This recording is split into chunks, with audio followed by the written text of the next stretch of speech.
C'est ce disciple qui rend témoignage de ces choses et qui les a écrites. Et nous savons que son témoignage est vrai. Jésus a fait encore beaucoup d'autres choses. Si on les écrivait en détail, je ne pense pas que le monde pourrait contenir les livres qu'on en écrirait. Nous savons que son témoignage est vrai. Finalement, l'évangile de Jean est un déroulement de témoignages. Une longue série de témoins fidèles qui rapportent ce qu'ils ont vu et entendu. Et ça commence avec Jean. Jean rendit témoignage à Jésus. Ce témoignage, on pourrait dire, culmine dans le chapitre 1, verset 34, il rendit témoignage qu'il est le Fils de Dieu. Jésus rend témoignage de ce qu'il a vu et entendu. Jean 3, 11. Et ici, Jésus utilise un pluriel, première personne du pluriel. Nous rendons témoignage de ce que nous avons vu et entendu. La femme samaritaine, au chapitre 4, verset 31. Plusieurs crurent à cause de son témoignage. C'est bien le mot témoignage, même si ça ne ressort pas très fort de la traduction Louis II 1910, mais c'est bien le mot témoignage qui est là. Les œuvres que Jésus accomplit témoignent qu'il est envoyé par le Père, Jean 5, 39. Le Père rend témoignage au Fils, Jean 8, 19. Tous ceux qui assistèrent à la résurrection de Lazare rendaient témoignage à Jésus. Ça nous est dit dans Jean 12, 17, lorsque Jésus fait son entrée triomphale à Jérusalem, et que toute la foule de disciples et de témoins rendent ce témoignage. Nous avons vu Lazare ressuscité. Le Saint-Esprit rendra témoignage de Jésus. Jean 15, 26. Les apôtres aussi rendront témoignage de Jésus. Jean 15, 27.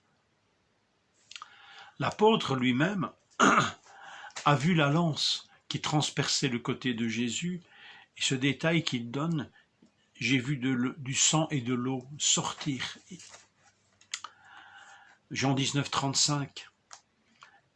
Et parlant de ce témoignage, Jean nous dit, celui qui a vu ces choses en rend témoignage, et son témoignage est vrai. Il sait qu'il dit la vérité, afin que vous croyiez aussi.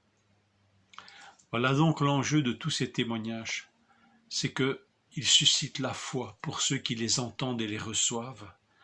Parce que non seulement le témoignage est fiable, mais les témoins sont véridiques. Ce sont de vrais témoins. Ils ont assisté à ces événements. Ils ont vu ces choses. Ainsi l'évangile se conclut. Un témoignage d'un témoin véridique. Témoignage qui nous permet de croire que Jésus est le Messie et qu'en croyant, nous ayons la vie en son nom. C'est ce que nous trouvons dans Jean 20, 31. L'écriture, on pourrait dire du début à la fin, est un témoignage rendu à Dieu.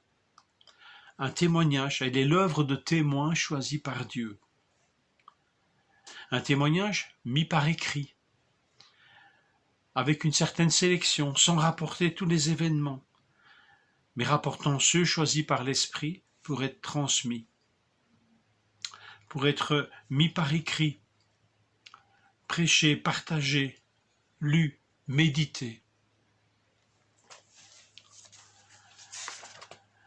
On pourrait remplir le monde si on rapportait tout ce que Jésus a fait et accompli.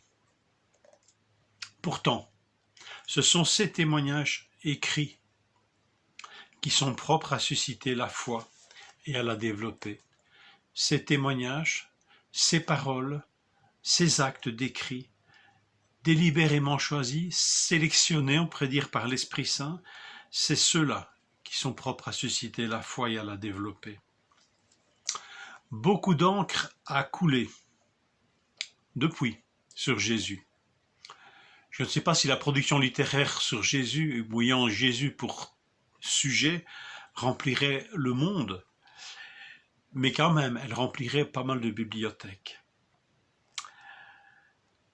Mais si beaucoup d'encre a coulé, aucune autre n'est plus précieuse, aucune autre encre n'est plus précieuse que celle des témoins que Dieu a choisi d'avance pour nous rapporter ces actes de puissance, d'amour, de salut, de grâce et de justice de notre Dieu. Que nous puissions nous rendre compte de ce trésor que nous avons, le privilège d'ouvrir, aussi souvent qu'il nous est possible de le faire.